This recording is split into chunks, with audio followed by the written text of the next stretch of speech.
this is the first year that the steroid cheats are on the Hall of Fame ballot. You got Barry Bonds, you got Sammy Sosa, you got Roger Clemens. The question is, who should be in? Now, it drives me crazy when people say either let them all in or keep them all out. Why would you say that? It's not like every resume is the same. It's not like every player was suspected of cheating for the same period of time.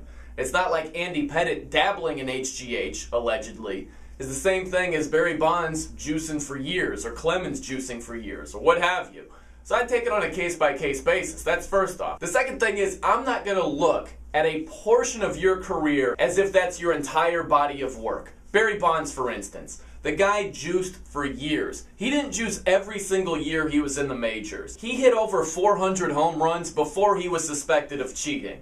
And everybody looks at the power numbers. Granted, he never would have hit 762 home runs. But are you telling me he only would have hit 200? I mean, come on.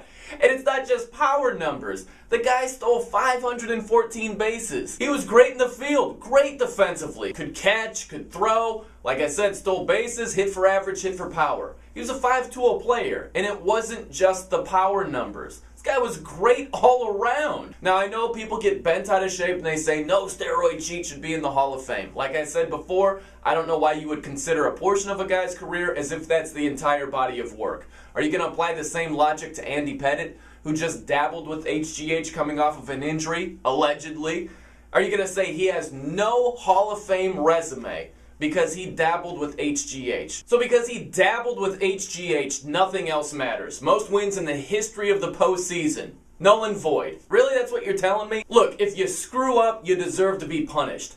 But you don't deserve the death penalty for a misdemeanor or a felony, alright? You're talking about giving Andy Pettitte and all steroid users the equivalent to the death penalty when it comes to the Hall of Fame. If using performance-enhancing drugs is a quote-unquote crime, you still have to be reasonable with the punishment. And to me, the death penalty, which is the Hall of Fame and your candidacy just being thrown out the window, it doesn't make sense. And when everybody throws out the integrity word, oh, integrity clearly stated on the ballot, that's not high integrity.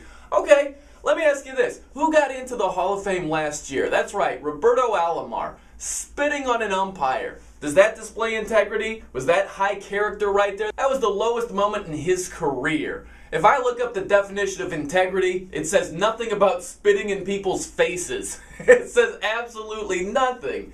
Yet people just blow by that. Is there an enormous difference between Andy Pettitte dabbling with HGH and what Roberto Alomar did in terms of integrity? There really isn't. Roberto Alomar embarrassed himself, embarrassed his team, embarrassed the league. He didn't show high character whatsoever. That was a terrible moment, but we were reasonable about the punishment. When he got 90% of the votes and got in right away, as he should have, nobody's talking about integrity. That's not light years away from what Andy Pettitte did. Sure, he cheated the game, and it's different, but there are a lot of similarities. And the point is, you can't be unreasonable about the punishment for any quote-unquote crime. So for me, I'm not going to give you the equivalent of the gas chamber when it comes to the Hall of Fame if you use performance-enhancing drugs. I'm going to look at your overall body of work, with Barry Bonds hitting easily over 500 home runs in his career, if he's clean.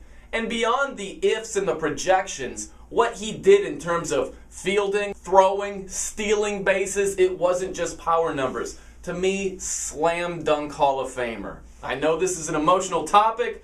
Go ahead and comment below. You can make a great argument for the other side, and I welcome that. You just can't tell me my stance doesn't make sense. But go ahead, comment below. I'm Brian No, and that's a no-brainer.